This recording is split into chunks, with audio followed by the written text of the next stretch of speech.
Assalamualaikum warahmatullahi wabarakatuh. Bismillahirrahmanirrahim. Alhamdulillahi rabbil alamin. Wassalatu wassalamu ala asyrafil anbiya'i wal mursalin Sayyidina wa maulana Muhammadin wa ala alihi wa sahbihi ajma'in, amma ba'du. Ya ayyuhan nasu taqullaha haqqa tuqatihi wa la tamutunna illa wa antum muslimun. Wal takum minkum ummatun yad'una ilal khairi wa ya'muruna bil ma'rufi wa yanhauna 'anil munkar wa ulaika humul muflihun. Alhamdulillah wa syukru ala ni'amillah. Kita semua masih diberikan kesehatan walafiat oleh Allah Rabbul Alamin. Semoga kita semua senantiasa diberikan perlindungan oleh Allah Subhanahu wa Ta'ala di bulan suci yang penuh berkah ini, dan diberikan kekuatan untuk melaksanakan ibadah puasa.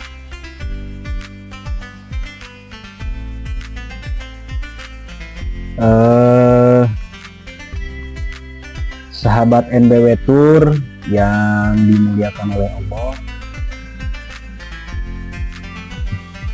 pada malam hari ini, malam yang penuh berkah, setelah kita tadi di siang hari sudah melaksanakan ibadah puasa, kemudian kita juga sudah melaksanakan sholat tarawih, sudah melaksanakan tadarus Al-Quran. Alangkah baiknya sebelum kita melaksanakan tidur, kita ada tanya jawab dulu seputar ilmu fikih ya, untuk menambah-nambah ilmu bagi kita semua.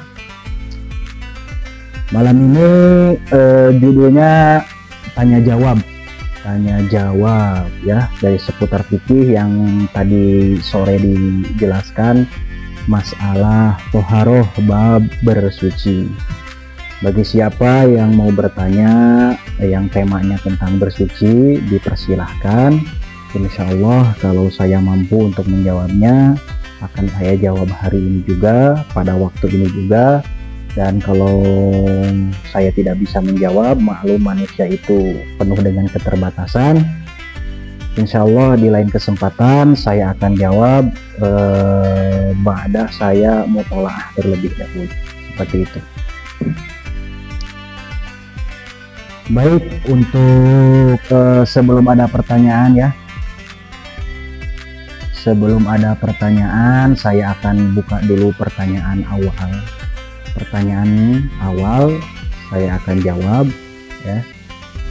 Yang pertama, masalah toharoh ya, pada kehidupan sehari-hari saja.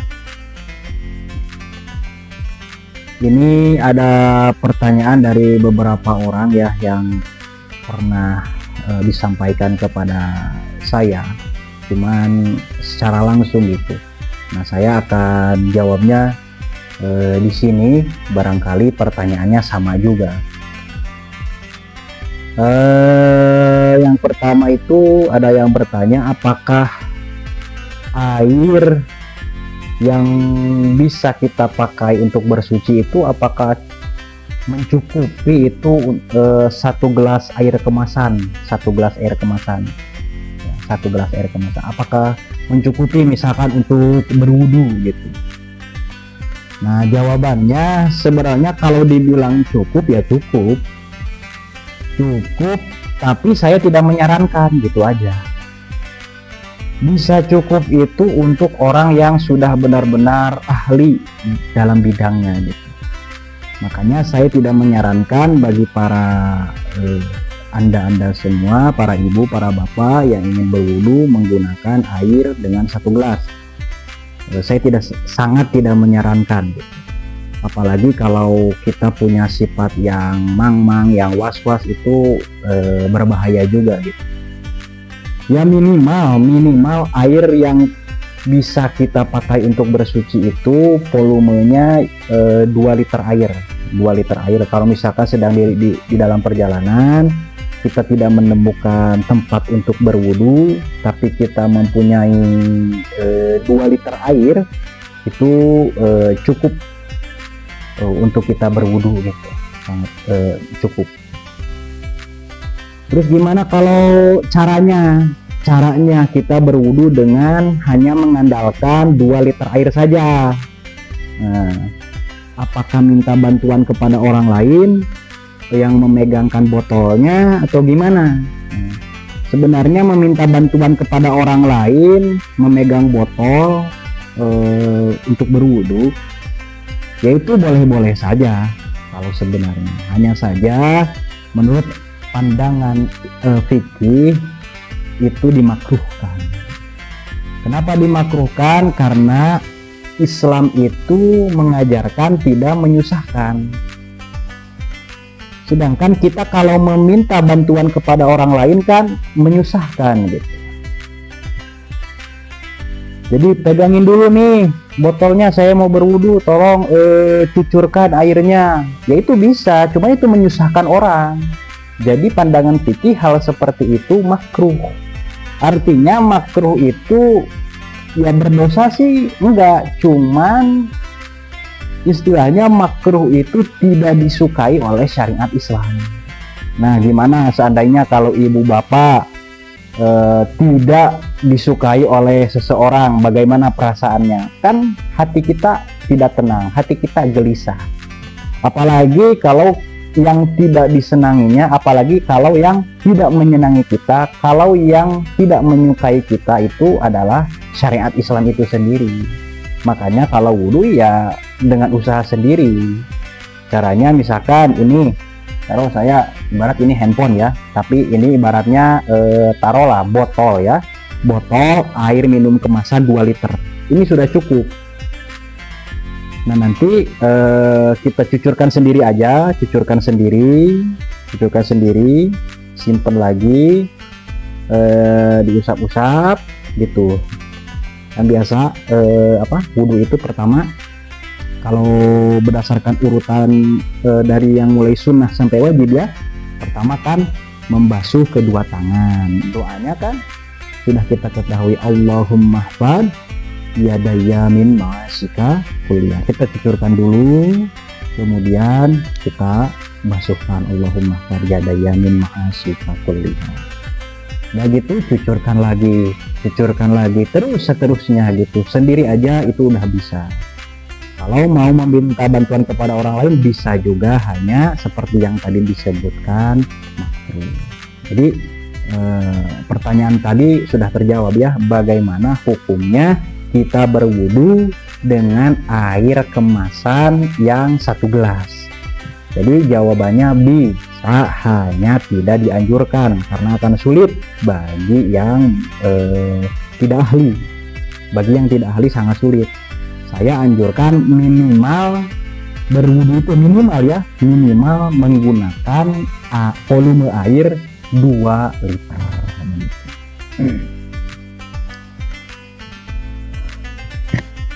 Lalu dalam bersuci ini yang harus ditekankan pada kita itu, kebiasaan itu harus berhati-hati dengan cipratan air ya.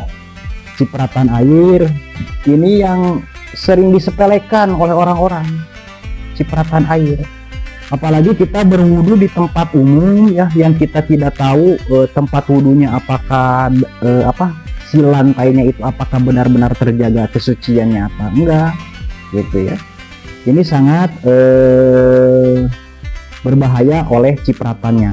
Kalau seandainya cipratan airnya itu terkena kepada sarung kita misalkan, atau baju kita, itu terbawa najis. Jadi kita sholatnya itu nanti pakai celana atau sarung yang najis. Sedangkan kalau kita sholat sembahyang menggunakan pakaian yang najis, itu yakin 100% sholatnya tidak diterima oleh Allah, tidak sah ya. Jadi harus berhati-hati, ibadah itu harus benar-benar berhati-hati. Makanya ada kaidah ulama, al amal bila ilmin fahuwa mardud, amal tanpa ilmu itu ditolak. Nah, amal ibadah keseharian itu diaturnya oleh ilmu fikih, seperti itu ya. Jadi harus kembali lagi ke yang tadi, kita harus sangat berhati-hati dengan cipratan air.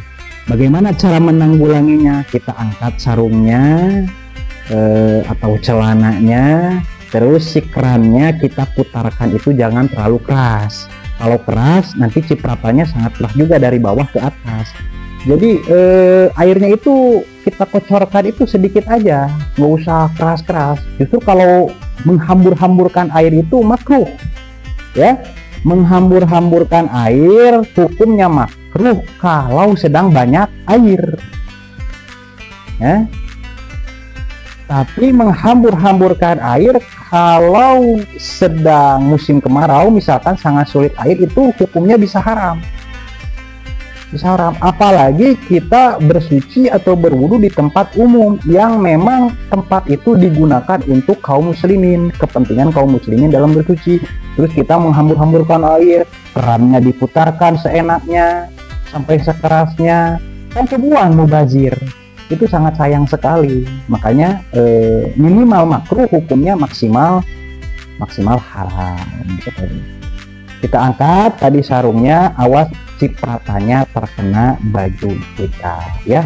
Itu cipratan harus sangat kita jaga supaya baju kita benar-benar yakin dari kesuciannya, dan kita melaksanakan ibadah sholat itu dengan tentram, dengan tenang, ya, dengan khusyuk, karena kita sudah menggunakan sesuai aturannya, menggunakan pakaian yang benar-benar yakin kesuciannya.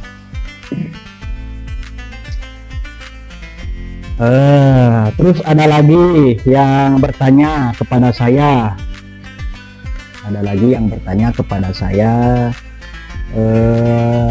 dari tata cara mencuci di mesin cuci, katanya, ya. Bagaimana hukumnya kita mencuci di mesin cuci? Ini pertanyaan, soalnya kan sekarang kebanyakan para ibu rumah tangga kita kan pakai mesin cuci, dan otomatis mencucinya pakai mesin itu. Nah, gimana hukumnya? Apakah baju itu yakin bisa suci? Soalnya kan wadah mesin cuci itu terbilang kecil, ya, bisa dibilang kurang dari 2 kulah. Seperti apa yang tadi dijelaskan pada sore, 2 kulah itu kan volumenya itu di 270 liter, atau kalau wadahnya segi 4 itu panjang lebarnya mencapai 91,8 cm. Sedangkan kalau kita ukur-ukur di wadah mesin cuci, ya ukurannya sih kurang ya. Nah, pertanyaannya bagaimana hukumnya kita mencuci di mesin cuci? Nah, jawabannya ini, mencuci di mesin cuci itu diperbolehkan, bisa, hanya kita harus bisa cara menjaganya. Jadi gini, kaidah fikih itu berkata seperti ini, kita sebut aja bahasa Indonesianya, gak usah bahasa Arabnya. Yang datang itu lebih kuat, ya, yang datang itu lebih kuat. Jadi tata caranya kita mencuci di mesin cuci itu, pertama kita masukkan dulu bajunya, ya, bajunya kita masukkan dulu ke mesin cuci. Cuman harus yakin si baju itu tidak boleh ada baju yang najisnya ainiyah, artinya najisnya itu kelihatan. Harus baju-baju yang dihukumi najis hukmiyah, artinya najisnya tidak kelihatan tapi si baju kita hukumi najis karena sudah terpakai ke sana ke sini. Najisnya kelihatan nggak? Tidak, tapi kita bisa menghukumi si baju itu najis karena kita mau mencucinya. Jadi pertama, bajunya itu tidak boleh yang mempunyai najis ainnya, seperti kotoran bayi misalkan, atau kotoran apa orang dewasa atau kotoran hewan yang memang kelihatan, itu tidak bisa, harus dibersihkan dulu sebelum masuk mesin cuci. Nah, kembali lagi ke yang tadi, kita masukkan dulu bajunya tadi, cuman baju yang kita hukumi najis hukum, baju-baju biasa yang dihukumi najis, masukin dulu bajunya. Jadi jangan air dulu, kalau air dulu nanti bahaya kan, kaidah tadi yang datang lebih kuat. Jadi kalau air dulu tuh didatangkan baju, nanti si air jadi najis gitu. Jadi gimana caranya? Baju dulu kita masukkan ke dalam mesin cuci. Setelah bajunya masuk, kemudian datangkan airnya sampai penuh, sampai airnya bisa memenuhi seluruh baju. Nah, terus gimana posisi si baju, posisi si air? Posisi si air yang menggumpal di dalam mesin cuci itu dihukumi mustakmal, bukan najis, dihukumi mustakmal. Ya. Sedangkan si bajunya sudah suci. Jadi sucinya baju itu yang penting datang terkena air yang suci, itu sudah mencukupi suci, seperti itu. Jadi di mesin cuci itu bajunya masukkan dulu, kemudian datangkan airnya sampai penuh. Nah, airnya sudah sampai penuh, bolehlah kalau mau diputarkan dulu boleh ya, diputarkan dulu. Sudah diputarkan, nanti si mesin kan berhenti, kemudian dimasukkan deterjennya, dimasukkan deterjennya. Terus gimana bajunya? Si bajunya udah suci dari tadi. Kok bisa? Ya karena kan didatangi air yang suci. Jadi kan menurut kaidah tadi yang datang lebih kuat. Nah, jadi si bajunya udah suci. Jadi fungsinya didatangkan deterjen itu bukan untuk mensucikan, ya untuk membersihkan aja. Si bajunya udah suci dari tadi. Nah, kita masukkan deterjennya. Saya masukkan deterjennya, boleh diputarkan lagi sampai full. Diputer-puter lah si mesin cuci, udah berhenti, udah bersih. Nah ya, baru dibuang airnya. Sudah dibuang airnya, nah datangkan lagi air supaya nanti menghilangkan dari busanya. Nah, diputarkan lagi, dibuang lagi airnya. Kalau busanya udah hilang, nanti kalau mau pakai pewangi boleh, silahkan pakai pewangi. Jadi seperti itu. Kalau tidak ya enggak masalah, tinggal dijemur nantinya. Ambil, kalau si mesin cucinya udah airnya surut, bajunya ambil, masukkan ke wadah yang suci, tinggal dijemur, aman ya. Jadi pertanyaan tadi mudah-mudahan bisa menjawab ya, bagaimana kita mencuci di mesin cuci. Jadi bisa saja, hanya saja tata caranya jangan dulu didatangkan jangan dulu didatangkan air, tapi harus mendatangkan dulu baju, lalu nanti setelah baju didatangkan air yang suci, seperti itu.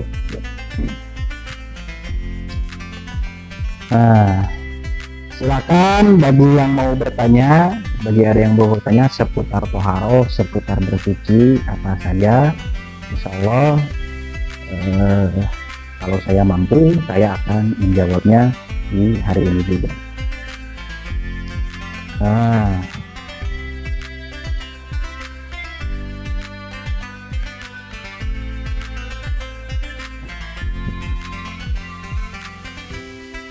Nah, kalau misalkan masih belum ada yang bertanya juga, nah saya akan membuat pertanyaan lagi yang memang sudah diajukan dari beberapa orang yang mengajukan pertanyaan kepada saya. Kan katanya gimana hukumnya? Kan kalau tadi menurut Akang air yang sedikit bila terkena najis itu menjadi najis ya. Nah, bagaimana kalau misalkan air yang mustakmal itu kan air yang sudah terpakai, yang hukumnya suci tapi tidak mensucikan. Nah, si air yang mustakmal ini air mustakmal Ini maksudnya, bagaimana kalau air yang sedikit terkena air yang mustakmal, gitu pertanyaan. Bagaimana kalau air yang sedikit terkena air yang mustakmal? Apakah air itu jadi mustakmal? Kan kalau air yang sedikit terkena najis, hukumnya jadi najis. Kalau air yang sedikit terkena air yang mustakmal, apakah si air menjadi mustakmal? Nah, maka jawabannya seperti ini.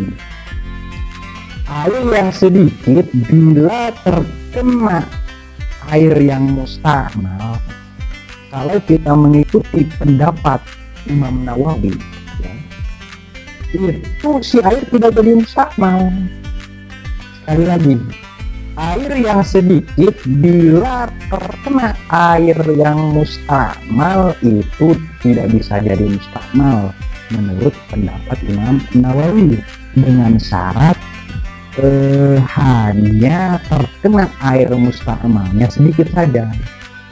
Jadi kalau kita misalkan berwudu, ya, kita berwudu, misalkan udah membasuh muka, otomatis ada tetesan air dari muka ini.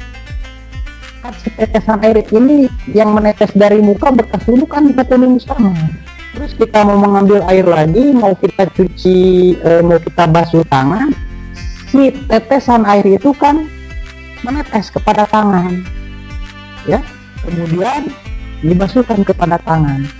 Kalau seandainya air sedikit terkena air mustakmal itu jadi mustakmal, otomatis wudu Anda yang tadi tidak sah, karena tetesan yang dari wajah itu yang membasuh ke tangan itu kan terkena tetesan air dari wajah, seandainya menjadi mustakmal. Makanya air yang sedikit bila terkena air mustakmal itu tidak jadi mustakmal selama tertetesi mustakmalnya hanya sedikit. Ya, kalau sekitar 10-20 tetes sudah jadi masalah lah. Tapi kalau misalkan volumenya sama, mustakmal dan mustakmal, ini air mustakmal 1 gelas disatukan dengan air mustakmal 1 gelas, ini pasti jadi mustakmal. Ya, atau misalkan air sucinya 1 gelas digabungkan dengan air mustakmal 1 gelas juga. Nah, ini hukumnya si air jadi mustakmal. Tapi kalau airnya sedikit, misalkan 1 gelas hanya tertetesi 1, 2, 3, 4, 5 sampai 10 tetes misalkan, ya itu tidak jadi mustakmal karena sedikit. Jadi air masih dihukumi suci dan mensucikan, seperti itu ya.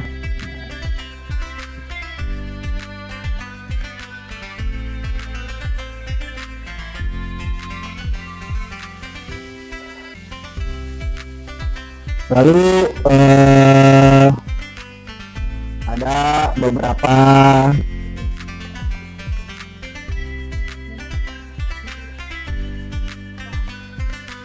berwudu, bagaimana jika berwudunya disemprot pakai apa ini? Disemprot ke wajah atau anggota wudu ketika seperti pas sholat, ya semprotan.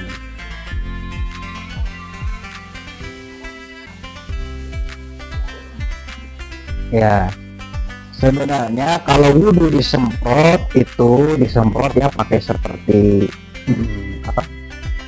seperti spray ya, semprotan kayak gitu ya.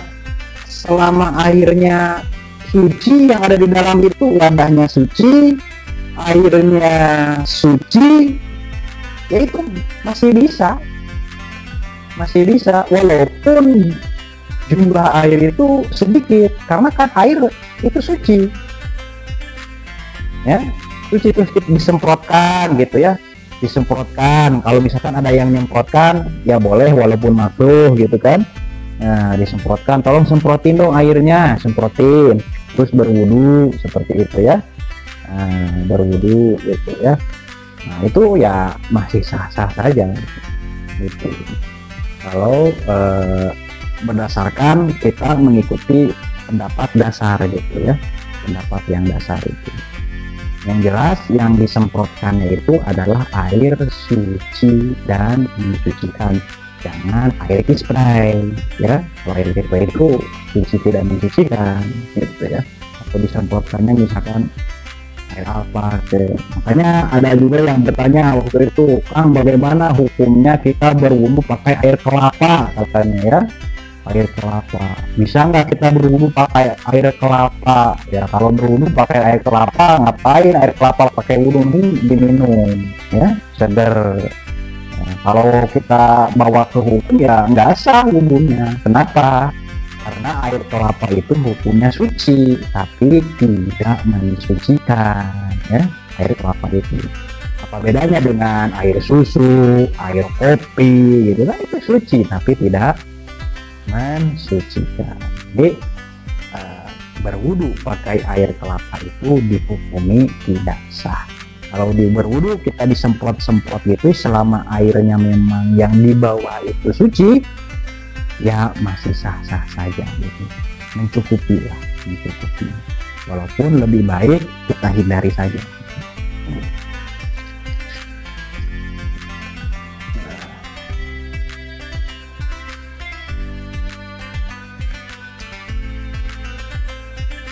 Lalu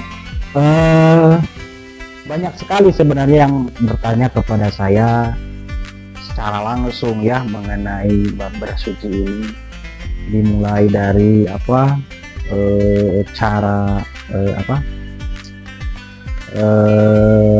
mensucikan masjid gitu ya, mensucikan masjid itu. Dalam mensucikan masjid harus memang berhati-hati ya, soalnya masjid itu kan dipakai bukan oleh sendiri tapi dipakai oleh seluruh kaum muslimin yang ingin melaksanakan ibadah sholat di sana gitu. Jadi orang yang membersihkan masjid itu harus benar-benar yang paham ilmu fikih supaya masjidnya bisa benar-benar terjaga kesucian.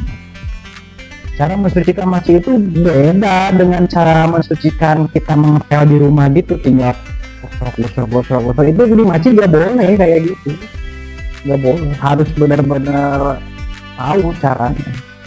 Ya, caranya seperti apa? Contoh misalkan kita dalam mengepel masjid itu airnya itu harus kita datangkan misalkan pakai selang ya, kita awaskan dulu misal karpetnya, dipilih dulu karpetnya, diawaskan dulu karpetnya, kemudian si terasnya disapukan ya, di terasnya disapukan, sudah disapukan bersih. Kalau misalkan ada najis, misalkan kotok ayam atau apa semacamnya, kita hilangkan dulu datiah najisnya. Sesudah dihilangkan datiah najisnya, kemudian kalau mau dibersihkan seluruhnya masjid, datangkan air yang suci. Kalau mau pakai selang, misalkan pakai selang boleh, seluruhnya pakai selang. Sudah pakai selang, itu udah beres semuanya, terkena air. Nah, hukum si teras masjid hari itu juga udah suci sebenarnya, karena sudah kedatangan air yang suci. Bagaimana dengan airnya yang menggumpal, masih menggumpal di area masjid itu, kan baru disemprot? Hukum si air itu dihukumi mustamal. Nah, si airnya kita tinggal hilangkan aja pakai alatnya, atau mau pakai lap geser gitu, atau sekarang ada alatnya gitu ya, kayak sapu gitu dipegang.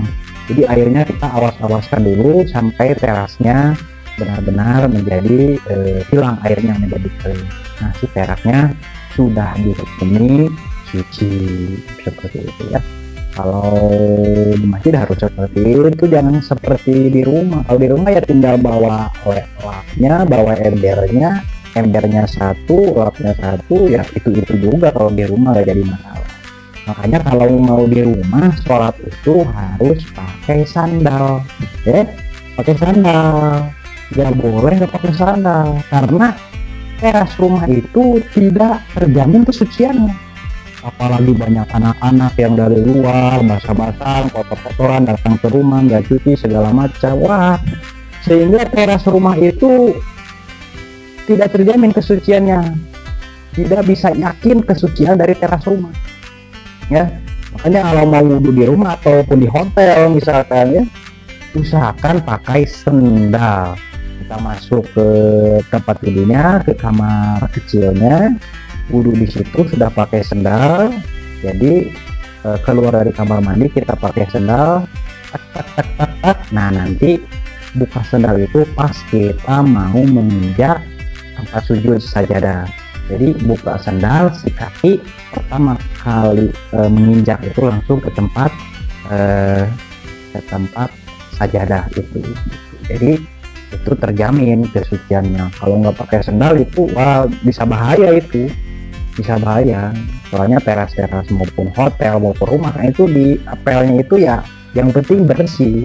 Bersih itu belum tentu suci, ya. Bersih belum tentu suci, kotor belum tentu najis. Jadi seperti itu. Nah, ya begitu.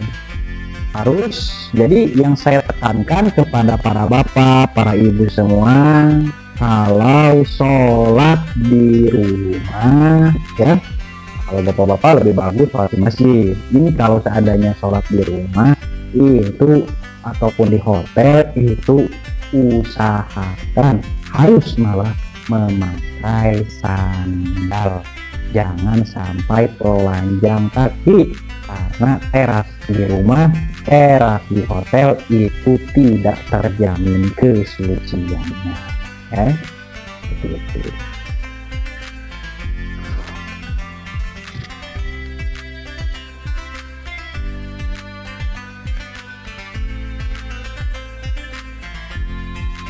Nah, kemudian ada lagi beberapa pertanyaan ya. Dari tadi saya terus ini yang buat tidak apa-apa. Nah, ada pertanyaan-pertanyaan yang diajukan lagi kepada saya secara langsung. Barangkali kakak ada pertanyaan kakak. Nah, pertanyaan ya seputar bab bersuci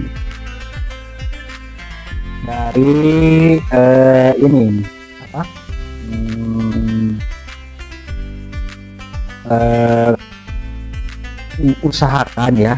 Usahakan itu kita kalau misalkan sholat di masjid, kita sedang ada dalam perjalanan ya, sholatnya di masjid ya, yang kita tidak tahu itu usahakan cari masjid ya yang ada baknya. Kan ada masjid itu yang ada baknya, ada yang nggak ada baknya. Kalau yang ada baknya enak ini, kalau yang ada baknya kesucian masjid itu bisa terjamin.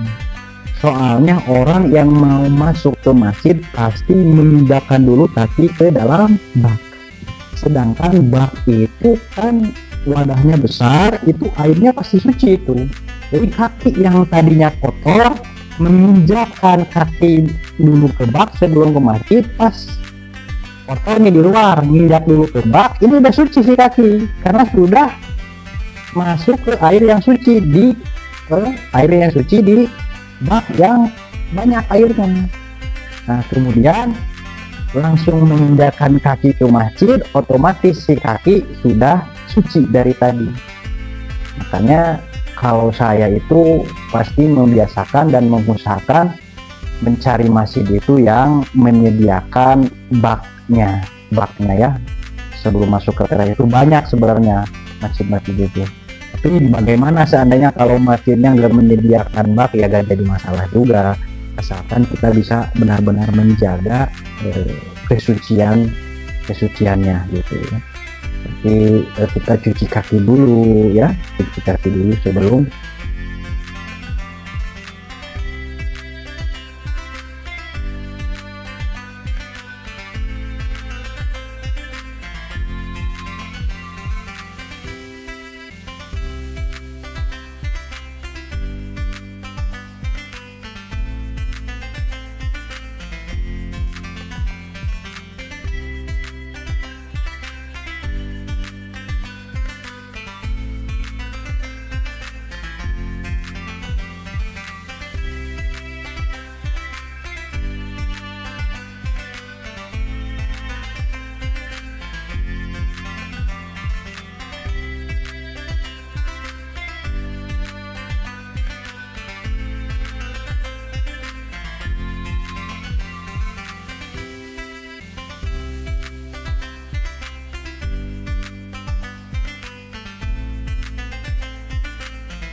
menyala tadi, kayaknya mati ini mic-nya. Kita dulu ke sini. Bismillah, cukup lah. Seperti itu. Jadi para ibu, para bapak, para saudara, sahabat semua, sahabat NDW Tour, kita dalam melaksanakan ibadah sholat itu jangan asal-asalan, ya. Jangan sekedar sholat, ya.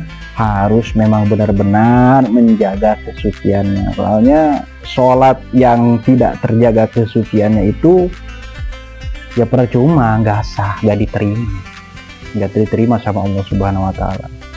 Makanya yang saya tekankan dulu pembahasan itu awal itu bersuci. Nggak dulu kita membahas masalah haji, masalah umroh. Pembahasan haji umroh itu ya kalau bisa dibilang gampang ya gampang lah, lebih gampang daripada pembahasan bersuci sebenarnya. Soalnya yang paling inti itu dalam ibadah bersuci. Jadi kalau kita melaksanakan haji, kita melaksanakan umroh, bersucinya juga kita nggak benar, bagaimana haji dan umrohnya mau diterima sama Allah Subhanahu Wa Taala, ya? Sedangkan kesucian itu nomor satu. Makanya dalam kitab-kitab fikih ulama kebiasaannya itu sebelum membahas masalah wudhu, sebelum membahas masalah sholat, masalah puasa, masalah haji, masalah zakat, masalah muamalah, masalah munakahat, pasti bab pertama itu masalah toharoh, masalah bersuci. Soalnya tanpa bersuci ibadah yang lain juga bisa dipastikan nggak bisa diterima kalau bersucinya nggak baik, nggak bagus, ya, nggak sesuai ilmu fikih, nggak sesuai kesepakatan ulama. Kalau nggak sesuai kesepakatan ulama berarti nggak sesuai wudhunya, bersucinya, ibadahnya para sahabat. Kalau nggak sesuai ibadahnya para sahabat berarti nggak sesuai dengan ibadahnya Rasulullah Shallallahu Alaihi Wasallam. Hati-hati. Hanya kalau kencing ini ya, saya yang dimiriskan itu banyak saya temukan, walaupun itu di kamar mandi umum, apalagi yang miris itu sampai kencing di luar gitu sembarangan, itu miris, berbahaya ya.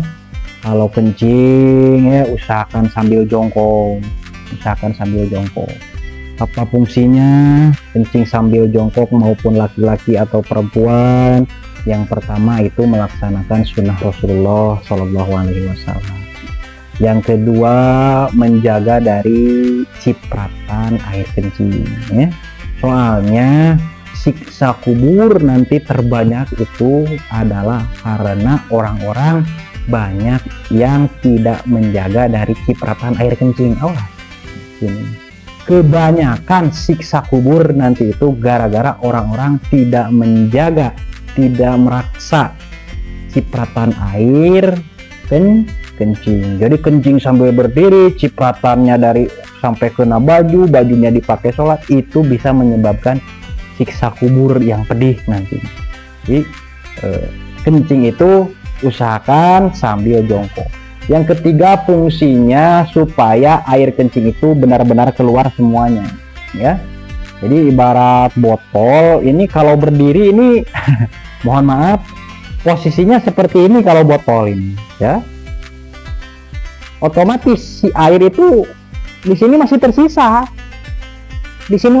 karena posisinya seperti ini. Kalau posisi kencing berdiri, seandainya kita kencingnya sambil jongkok ibarat botol yang jatuh seperti ini, jadi si air keluar semua, jadi tidak ada tersisa. Ini kalau misalkan semuanya keluar, ini bagus untuk kesehatan. Kalau misalkan ada sisa itu yang bisa mengganggu kesehatan seperti kencing batu dan lain-lain. Makanya Rasulullah itu kalau menganjurkan pasti banyak sekali fadilahnya ya untuk kita sebagai umatnya, ya. Hati-hati sekali lagi dengan cipratan air kencing, karena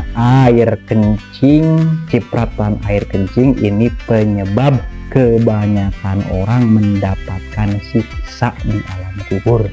Ini sudah bergantung kepada sabda dari Rasulullah Shallallahu Alaihi Wasallam.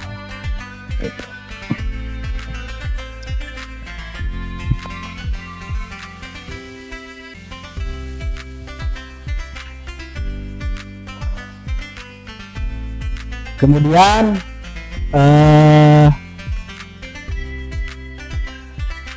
ada lagi beberapa pertanyaan itu seputar bab bersuci. Sebenarnya banyak sekali ya, banyak sekali. Yang mungkin pertanyaan itu sebagian saya sudah lupa. Nah, yang saya ingat tadi yang sudah disebutkan, dan ada lagi seperti ini misalkan. Dari air ya, dari air, dimana katanya kalau ini kita cebok gitu kalau di hotel pakai tisu, katanya pakai tisu, apakah sah? Nah gitu ya, cebok pakai tisu. Jadi gini ya,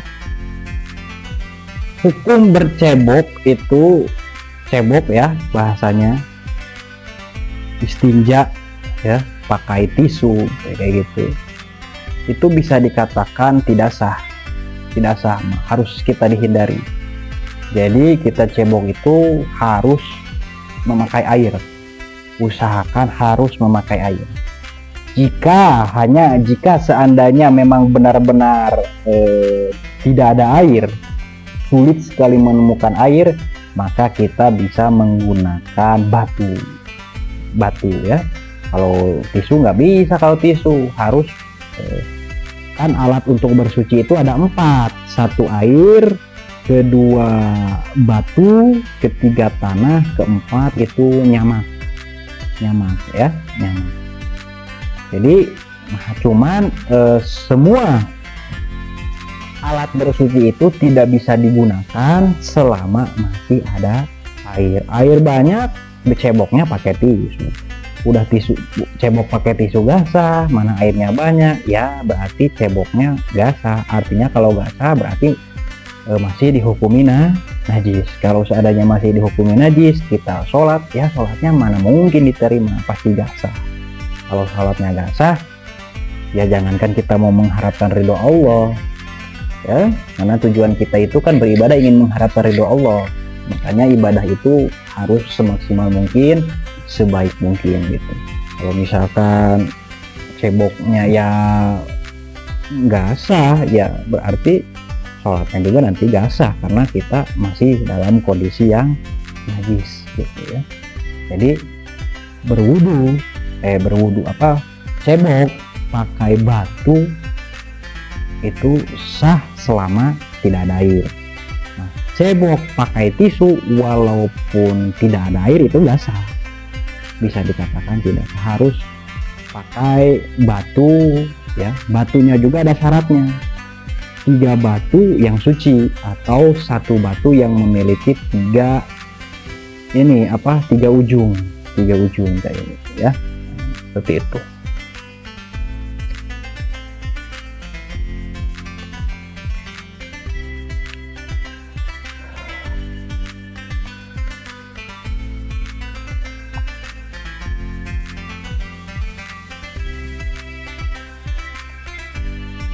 Sangat banyak sebenarnya permasalahan dalam bab bersuci itu. Ada pertanyaan katanya ini nih, pertanyaan apa? Nah, bagaimana kita hukumnya sholat di pesawat yang tidak ada air? Airnya tidak ada, sholatnya juga gimana caranya? Kan sholat harus menghadap kiblat. Sedangkan kita kalau di pesawat ini menghadap kiblat atau gimana? Taruhlah kita menghadap kiblat, kan arahnya juga bisa berbelok-belok. Jadi gimana? Nah, caranya sholat di dalam kendaraan gitu aja. Sholat di dalam kendaraan, taruh misalkan kalau kita mau ke tanah suci, kan kita naik pesawat, itu gimana caranya? Nggak usah misalkan nggak ada air atau apa, nggak usah tayamum di jok, nggak usah ya. Jadi caranya itu ya kita sholat aja di kursi itu, nggak usah berwudu, nggak usah. Jadi kita sholat aja, cuman niatnya lihurmatil waktu, niatnya hanya menghormat waktu saja. Kalau misalkan kita sedang dalam perjalanan nih, perjalanan dari Garut menuju Jakarta misalkan, dari Garut menuju Jakarta, kemudian sudah waktunya masuk sholat ya, sholat subuh misalkan, sudah masuk waktu sholat subuh, perjalanan macet, tidak memungkinkan untuk turun mobil karena kita naiknya juga bis umum ya, sangat tidak memungkinkan. Itu gimana caranya? Ya langsung sholat aja sambil duduk, Allahu Akbar sambil duduk aja. Cuma niatnya, misalkan sholat subuh berarti niatnya gini, usolli fardhu subhi rokataini, rokataini lihurmatil waqti lillahi ta'ala. Niat saya sholat subuh, dalam hati itu 2 rakaat karena menghormat waktu, karena Allah Ta'ala. Langsung aja sholat di kendaraan, Allahu Akbar sampai salam. Sesudah sampai salam, nah nanti misalkan taruh sampainya itu ke terminal misalkan jam 8 pagi misalkan, sampainya ke terminal itu jam 8 pagi, nanti sesudah sampai terminal kita cepat-cepat cari musola, cepat-cepat cari masjid. Nah udah ketemu masjidnya, ambil wudhu yang benar, lalu kita laksanakan qodho subuh ya, qodho sholat subuh. Kok kenapa kita laksanakan qodho sholat subuh? Soalnya tadi yang kita laksanakan sholat di kendaraan itu hanya sholat lihurmatil waktu, hanya menghormat waktu supaya kita terhindar dari dosa.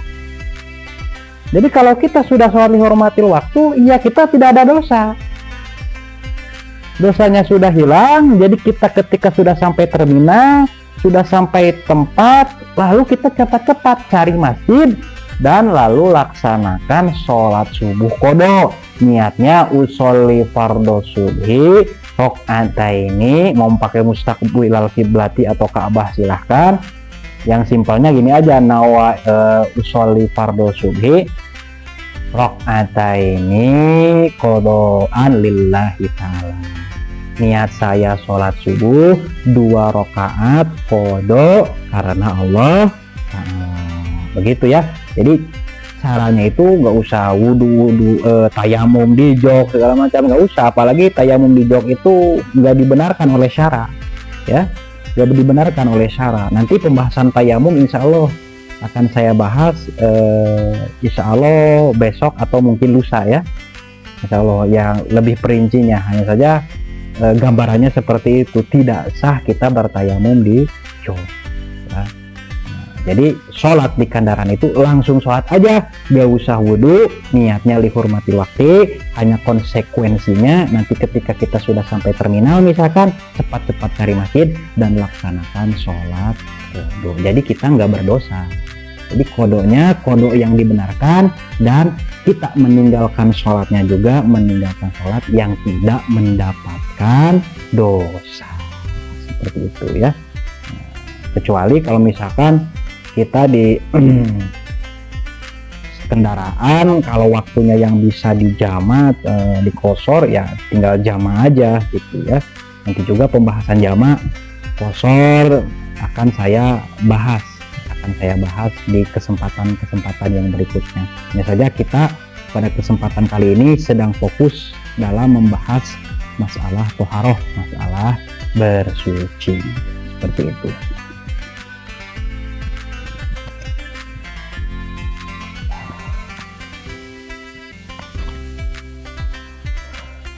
Para sahabat endorotur yang dimuliakan oleh Allah Subhanahu wa Ta'ala, jika memang apakah apa yang saya tadi sampaikan itu salah, saya mohon maaf ya. Mohon maaf kalau ada salah, itu adalah kebodohan saya sendiri. Kalau ada benar, itu datangnya dari Allah Subhanahu wa Ta'ala. Maklum, saya ini adalah manusia biasa. Allah memberikan ilmu kepada manusia itu qolilan, sedikit-sedikit. Terkadang ilmu itu ada di saya, terkadang juga ada pada Anda. Terkadang ada pada Anda, terkadang juga ada di saya. Jadi sebenarnya kita sebagai sesama hamba Allah itu tidak ada yang disombongkan dalam hal itu. Ilmu itu diberikan oleh Allah kepada hambanya itu sedikit-sedikit, masing-masing diberikan sedikit, tidak ada yang disombongkan. Jadi kalau misalkan hukum-hukum yang tadi saya misalkan sampaikan kurang berkenan dari hati kalian, saya mohon maaf yang sebesar-besarnya. Hanya saja apa yang saya sampaikan hukum ini saya tidak mungkin sembarangan. Tentu saya ini berpatokan kepada referensi yang jelas, ya, referensi yang jelas gitu. Itu saya ini mengadut madhab Imam Syafi'i. Madhab itu kan ada 4. Satu, madhab Imam Hanafi, Imam Abu Hanifah. Yang kedua, madhab Maliki, Imam Malik. Yang ketiga, madhab Syafi'i, Imam Syafi'i. Dan yang keempat, madhab Hambali, Imam Ahmad bin Hambal. 4 orang ini adalah 4 orang pilihan Allah Subhanahu wa Ta'ala yang diberikan kemampuan untuk mengumpulkan seluruh hukum, merangkum seluruh hukum yang sudah dilakukan maupun difatwakan oleh Rasulullah SAW. Kemudian yang 4 ini juga mencantumkannya ke dalam suatu karya, sehingga orang-orang pada zaman itu maupun zaman sekarang bisa mengambil referensi pada karyanya. Jadi tidak boleh sekarang itu kita tanpa bermadhab, itu tidak boleh, ya. Kalau tidak bermadhab, kita kalau mau ikut langsung Rasulullah, ya apa emang kamu udah pernah berjumpa dengan Rasulullah? Kan tidak. Itu. Jadi kita harus mengikuti madhab, ya. Mau madhab Hanafi, Maliki, Syafi'i atau Hambali. Hanya saja tidak boleh disatukan. Terkadang saya Maliki, terkadang saya Hanafi, terkadang saya Syafi'i, itu tidak boleh. Itu namanya talfek, ya. Harus satu. Kalau Syafi'i ya Syafi'i, kalau Maliki ya Maliki, kalau Hanafi ya Hanafi, kalau Hambali ya Hambali.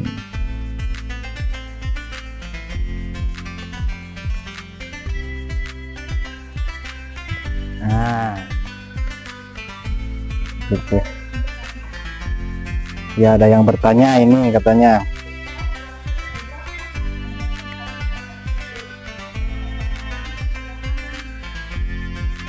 Nah, kalau kita misalkan berumroh, ya gara-gara berbicara madhab ya tadi, dari bab toharoh jadi berbicara madhab. Karena tadi menyinggung masalah madhab, ya karena udah ada yang bertanya, ya saya mencoba jelaskan, mudah-mudahan jawaban saya benar ya. Kalau misalkan kita umroh, ya umroh, kita misalkan kita penganut madhab mana? Penganut madhab Syafi'i, ya, penganut madhab Syafi'i. Berarti ya kita melaksanakan semua tata cara itu sesuai madhab Syafi'i, kecuali kalau kita sedang dalam kondisi umroh. Kenapa? Kalau sedang dalam kondisi umroh, ya mau tidak mau harus kita pindah dulu madhabnya. Kok bisa gitu? Soalnya kan kalau madhab Syafi'i nanti itu bingungnya di tawaf.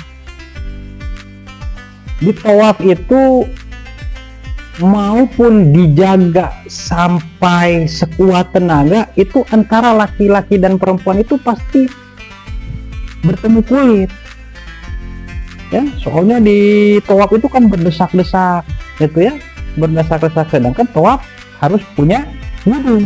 Sedangkan wudhu Imam Syafi'i, kalau bersentuhan kulit antara laki-laki dan perempuan yang bukan mahram, itu dinyatakan batal wudhunya. Jadi kalau batal wudhunya, batal tawafnya, karena tawaf harus punya wudhu. Nah, karena kasusnya seperti itu, otomatis kita harus berpindah dulu madhab, ya. berpindah madhab dulu. Nanti pas kita di pertama pindah madhab itu di ketika mau mikot, ketika mikot ihram ya, mikot ihram kita pindah madhab. Gimana caranya kita dalam hati kita gertek aja hati, saya berpindah madhab ke Maliki, misalkan ya, ke Maliki, karena di madhab Imam Malik itu bertemunya kulit laki-laki dan perempuan itu tidak dinyatakan batal. Jadi kita berpindah madhab ke Imam Maliki, hanya saja dengan konsekuensinya adalah wudunya harus wudu Imam Malik ya, batalnya wudu juga harus batal wudunya Imam Malik. Nggak boleh gini, kitab madhabnya Maliki karena kita berpindah Malik terus batalnya wudu mengikuti batalnya Imam Syafi'i, ini talpek namanya, itu gak sah. Jadi kalau kita berpindah madhab ke Maliki berarti otomatis semua yang kita lakukan pada saat umroh sampai tahallul ya, sampai tahallul itu harus mengikuti madhab Imam Maliki, dari mulai tata cara wudunya, batal wudunya. Kalau batal wudunya gitu ya. Misalkan kalau Imam Syafi'i kan kalau kentut batal gitu kan. Kalau misalkan selama keluar angin batal, kalau selama tidak keluar angin itu gak batal, walaupun di perut itu kerubuk, atau kita mau kentut ditahan misalkan, itu kalau madhab Imam Syafi'i belum batal.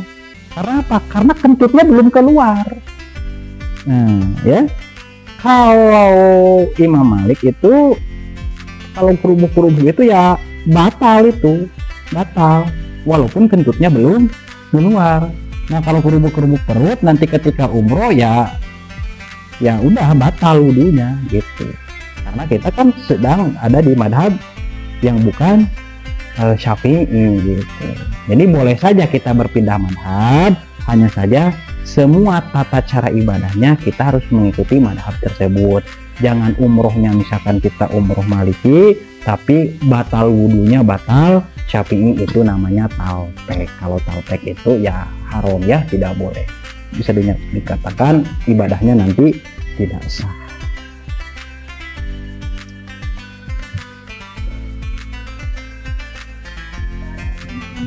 Ada yang bertanya katanya ini nih ya,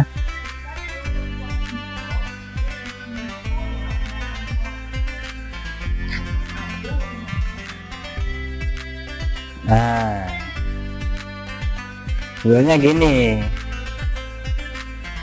perempuan yang sedang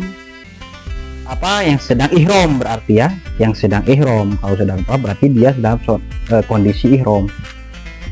Seseorang yang sedang dalam kondisi ihram itu mau tidak mau dia harus dibereskan dulu sampai tahallul, karena kalau tidak beres itu ya berarti dia selamanya dalam keadaan ihram.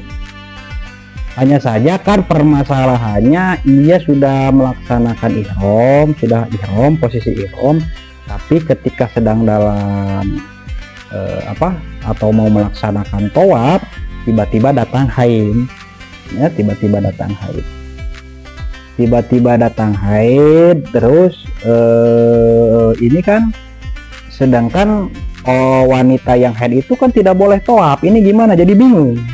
Nah, jadi jawabannya seperti ini aja ya, mudah-mudahan jawaban saya benar. Kalau seandainya waktu masih banyak itu ya wayahna itu ini ya, mau tidak mau kita harus nunggu dulu kondisi headnya, apakah mungkin pada hari itu juga beres ya, kalau misalkan waktu umrohnya masih banyak.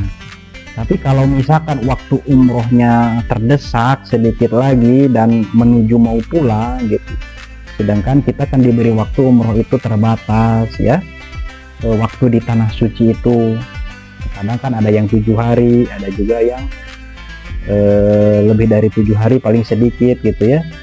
Nah gimana itu ya, kita laksanakan aja tawaf kita laksanakan aja sampai beres, sampai tahallul gitu. Soalnya ini kan kondisinya terdesak. Di sisi lain, orang yang haid itu tidak boleh tawaf, tapi di sisi lain juga kalau kita tidak beres sampai tahallul, ini kita selamanya dalam keadaan ihram, kan ini lebih bahaya.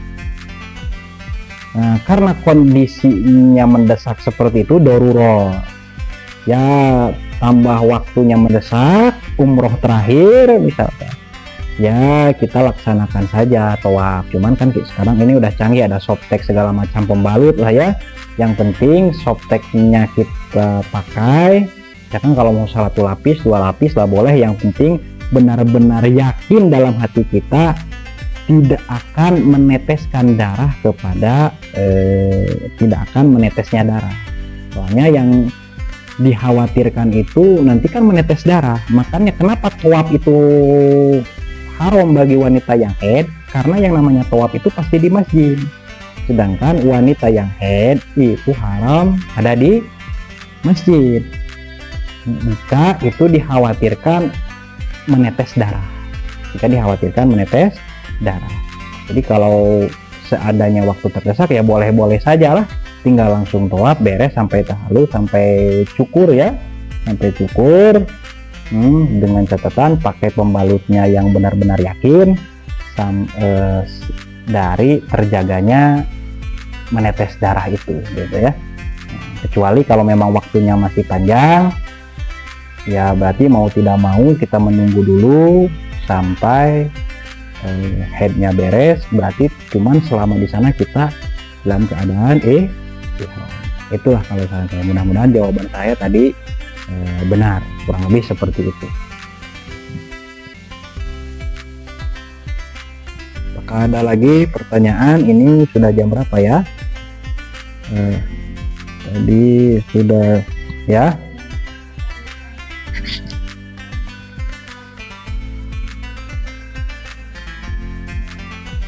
Larangan ihram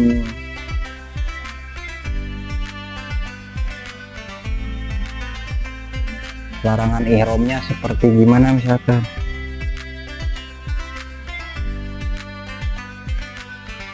Larangan ihram misalkan seseorang itu ketika sedang mikot ya, lupa niat ihram, berarti misalkan lupa niat ihram, misalkan seseorang itu ketika mengambil mikot lupa niat ihram. Ini kenapa jadi gini nih? Tunggu.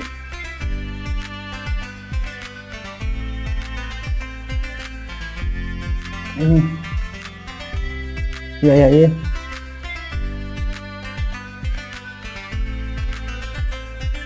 Ini benar begini.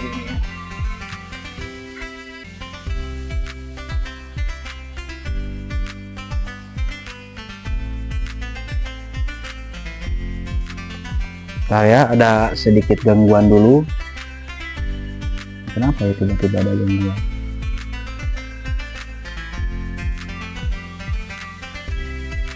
Udah mungkin ya. Oh, masih gini.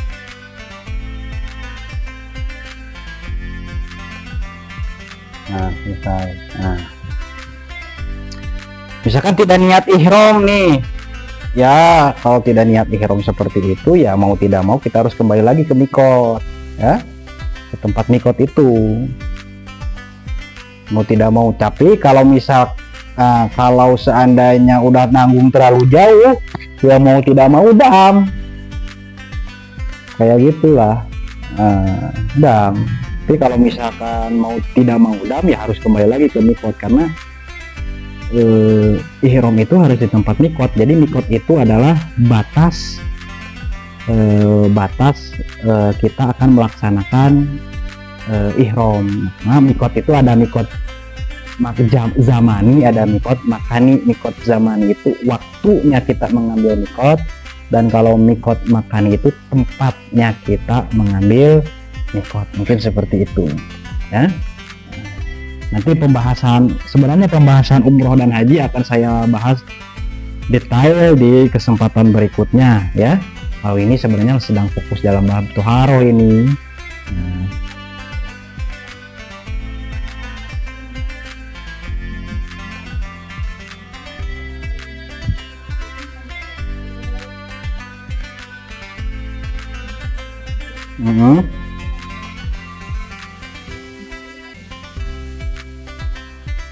Oh, kalau ini melaksanakan keharaman ihram.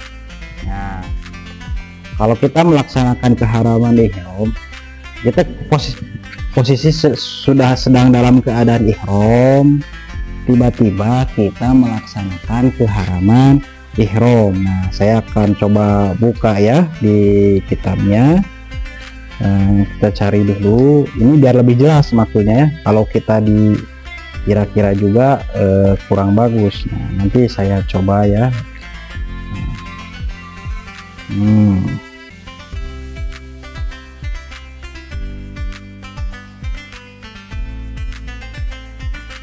Ya.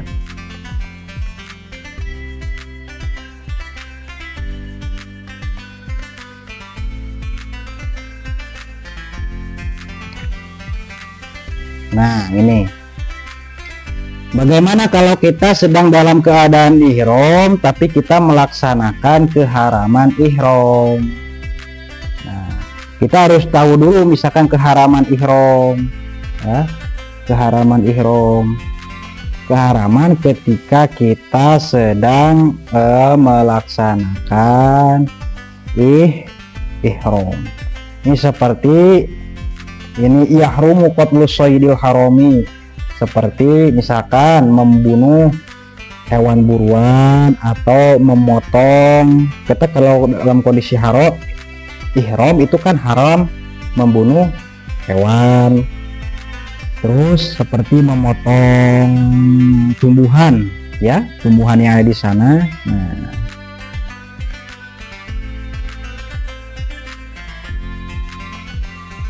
bentar ya.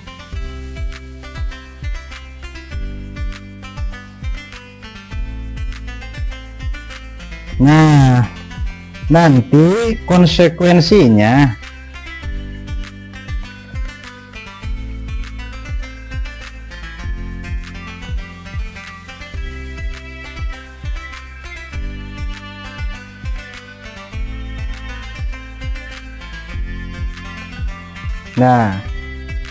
maka konsekuensinya dia harus, ini maksudnya saya biar jelas ya, man fa'ala muharraman min muharramatil haji, ini haji ya, barang siapa yang melaksanakan perkara yang diharamkan dari perkara-perkara yang diharamkan dalam haji. Berarti kita sedang dalam keadaan ihram, maka wajib alaihi al-fidyatu, maka wajib baginya membayar fidyah. Jadi kalau kita sedang dalam keadaan ihram tapi kita melaksanakan keharaman ihram seperti kita mencabut rambut, memotong kuku ya, segala macam, itu wajib alaihi al-fidyatu, maka wajib dia membayar fidyah ya. Nah, fidyahnya itu apa? Dia gabhusatin, yaitu menyembelih kambing. Ya, menyembelih kambing.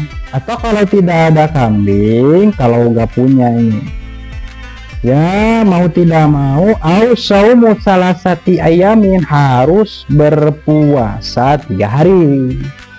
Berpuasa 3 hari karena sudah melaksanakan keharaman ihram. Nah, kalau tidak mampu berpuasa juga, berarti mau tidak mau au it'amu salasati su'in lisitati masakina, yaitu memberikan 3 sok bagi 6 orang miskin. Nah, itu ya. Nah, makanya kalau kita dalam kondisi ihram, sebisa mungkin kita harus menjaga keharaman ihram, seperti memotong rambut ya, memotong kuku, memakai wangi-wangian itu harus dihindari, karena kalau seandainya kita melaksanakan keharaman ihram itu mau tidak mau kita harus membayar fidyah. Itu yang ditekankan di sini, membayar fidyahnya itu adalah dabhu syatin, menyembelih kambing, seperti itu.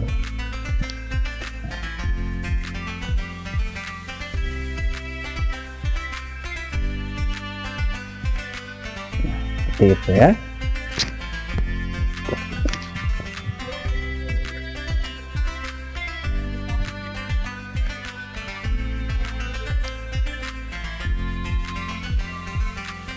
Oh, mandi ihram.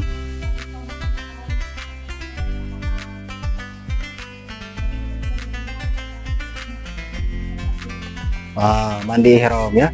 Apakah kita bisa mandi ihram kalau kondisi sudah ihram tapi kita tadi lupa mandi? Nah, yang harus ditekankan dulu, sebenarnya mandi ihram ini bukan wajib. Mandi ihram ini hukumnya sunnah. Jadi kalau seandainya kita nggak mandi juga ya nggak jadi masalah sebenarnya. Kalau lupa, nggak usah maksain mandi, daripada kita nanti mandi terus nantinya nggak bisa menjaga rambut kita. Sedangkan kan dalam kondisi ihram rambut itu tidak boleh lepas dari kepalanya gitu ya, harus benar-benar terjaga. Sedangkan kalau mandi itu nggak bisa ngejaganya ya. Kita daripada kita mengejar sunat tapi kita akan terjerumus kepada keharaman, ya kita mending meninggalkan sunat itu, kan lupa. Jadi harus ditekankan, mandi ihram itu hukumnya bukan wajib tapi sunnah. Jadi kalau lupa ya nggak usah lah, daripada nanti terjebak dalam keharaman. Tapi ya lebih bagus sebisa mungkin mandi ihram ini jangan sampai lupa, soalnya sayang sekali ya. Harus kita sebelum melaksanakan ihram itu nanti mandi ihram dulu, melaksanakan sholat sunnah ihram dulu, nanti baru kita melaksanakan niat ihramnya, seperti itu. Ini kenapa jadi kemahas ihram ya ini ya? Ini dalam bahasa Arab.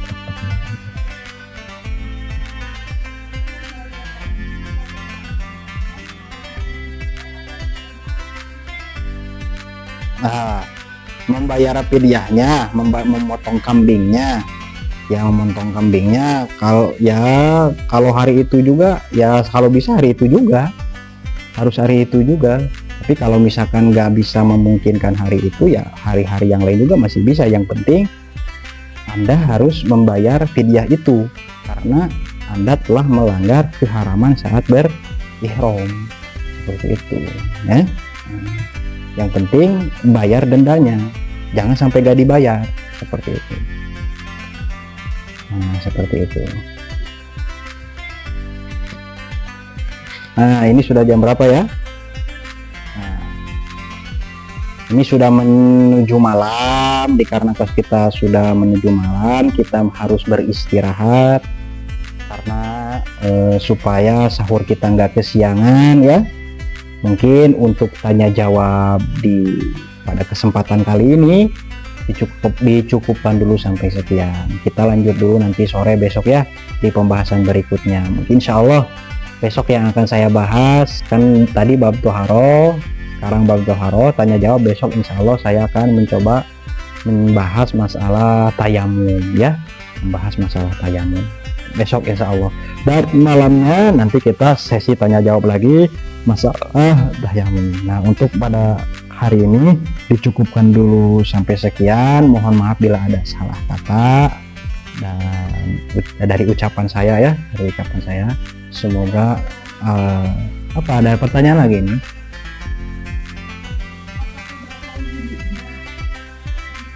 Ya, apa kabar?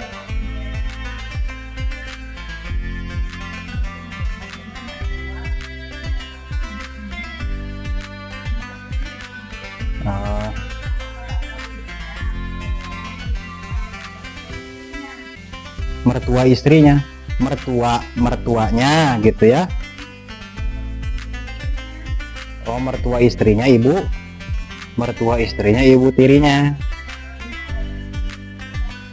Nah, yang harus kita ketahui dulu, kalau bersentuhan kulit Yang pertama, bersentuhan kulit antara laki-laki dan perempuan yang bukan mahram itu batal wudunya menurut madhab Syafi'i. Hanya saja pertanyaannya, apakah mertua itu termasuk mahram? Mertua itu termasuk mahram ya. Jadi kita bersentuhan kulit dengan mertua itu tidak batal ya, dengan mertua. Nah cuman pertanyaannya, ini kan mertuanya mertua tiri ya, mertua tiri. Nah kalau baik itu apa, baik itu mertua tiri atau mertua asli, kan dia sudah menikah dengan bapak istri kita, dia sudah menikah dengan bapak istri kita ya. Berarti otomatis, sedangkan anak dari bapaknya itu kan sudah ditikah sama kita misalnya, berarti otomatis kita bersentuhan kulit dengan dia juga. Kalau menurut cara pandang kembali ke dasar itu ya nggak batal, soalnya dia sudah termasuk wanita yang haram ditikah. Jadi mahram itu maksudnya adalah orang yang haram untuk dinikahi. Kalau dari laki-laki berarti yang diharam dinikahi itu ibunya, neneknya, bibinya, kakak perempuannya, keponakannya ya, mertuanya. Nah, gitu. Seperti itu. Mungkin mudah-mudahan bisa terjawab dari pertanyaan tadi. Sudah, ini mau ditutup ini ya. Besok lagi kita lanjut. Mudah-mudahan kita masih diberikan kesehatan, umur panjang sama Allah Subhanahu wa taala, dan kita semua selalu dalam lindungannya di bulan suci yang penuh berkah ini. Wa in tajid aiban fasudal khalala jalalladzi la aiba fihi wa ala. Wassalamualaikum warahmatullahi wabarakatuh.